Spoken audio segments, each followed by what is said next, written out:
Welcome to RMTV, and on day 2 of the union's 48-hour strike on London Underground, we're joined by General Secretary Bob Crow. Bob, we know there was a massive majority in the ballot for strike action, but what's been the response from members last night and this morning? Our members have been absolutely solid and against all management's attempts to undermine this dispute. The RMT members have absolutely been solid, and also to those other trade unions who refused to go across picket lines.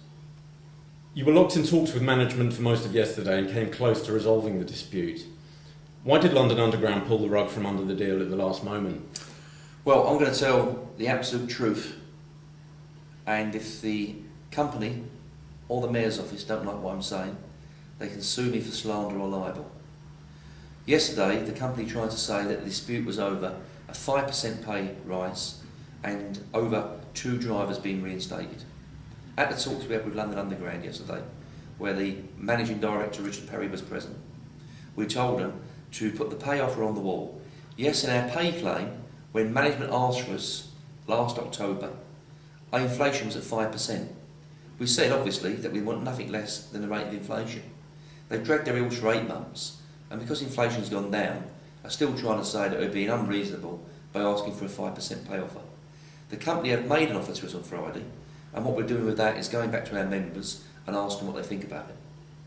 So that wasn't a deal stopper, and we put it on the wall. The next issue was the question of the 2 drivers, where management are saying that's what the reason the dispute was for. They know damn well, in the talks that we had, there were 7 cases that we raised with the company, 2 of them being those drivers, but we had a separate dispute on the Victoria line, which our members have been involved in separately. We said that is not a deal stopper. Put that on the wall, nothing to do with reaching a resolution to where we are at the moment. The third question is where management go around people's houses unannounced, without the opportunity for our members to have a trade union rep with them. They've also been offering 52-week notices to our members, oral warnings, where in fact the agreement says 26. We've got an agreement with the company that if they do go around for an interview around people's houses, the member, if they wish, can have a trade union rep with them, and there'll only be a 26-week warning, which was back in the original agreement. So that was part of the deal was agreed. We then moved on to compulsory redundancies. In 2001, we warned that it would be a disaster to privatise London Underground's Infraco. Metronet became then the employer of our members, and Metronet subsequently went bankrupt. In 2001, before our members transferred to Metronet, we had an agreement with London Underground that all London Underground staff and the Metronet staff that transfer out have an agreement of no compulsory redundancies. That was enshrined in their contracts of employment. Metronet went bankrupt, and Metronet now is back working with LT. So under their contracts of employment, they should have no compulsory redundancies. We have then asked for that all staff on Metronet would have no compulsory redundancies. No more, no less than any other workers got in Metronet, and no more, no less than any other workers got in London Underground. The company, after discussing this for a number of hours, come up with a form of words which, after we changed a few times, both parties, we agreed upon. I actually signed the piece of paper which was the agreement.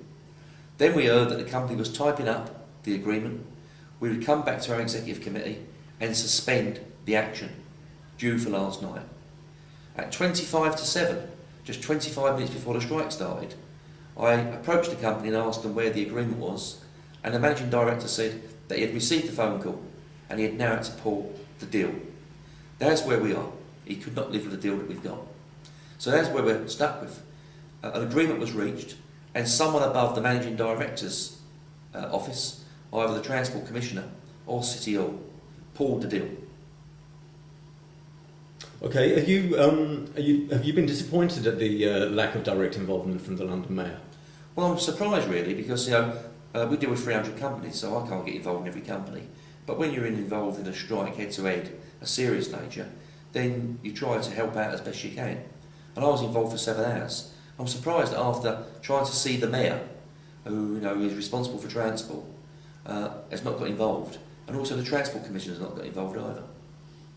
Okay, and some media commentators have suggested that at a time of recession, tube workers should meekly tighten their belts and accept job losses and pay cuts. Well, I would say to those people that say that is that they can't blame workers for the recession. I thought it was the bankers that caused it. And the only way that we can defend ourselves is having a strong trade union. And we ain't prepared to sit back and see our members' terms and conditions get worse than what they were. Okay, what's the outlook for the next 36 hours and then further action after that? Well, the trains yesterday, management brought the trains in early to prepare them early. That means that the trains now for tomorrow and for Friday are not prepared properly, and the track's not been prepared properly because our members are out on strike in those areas as well. And our members will remain solid. And of course, we're quite happy. If the company wants us to negotiate, we're available.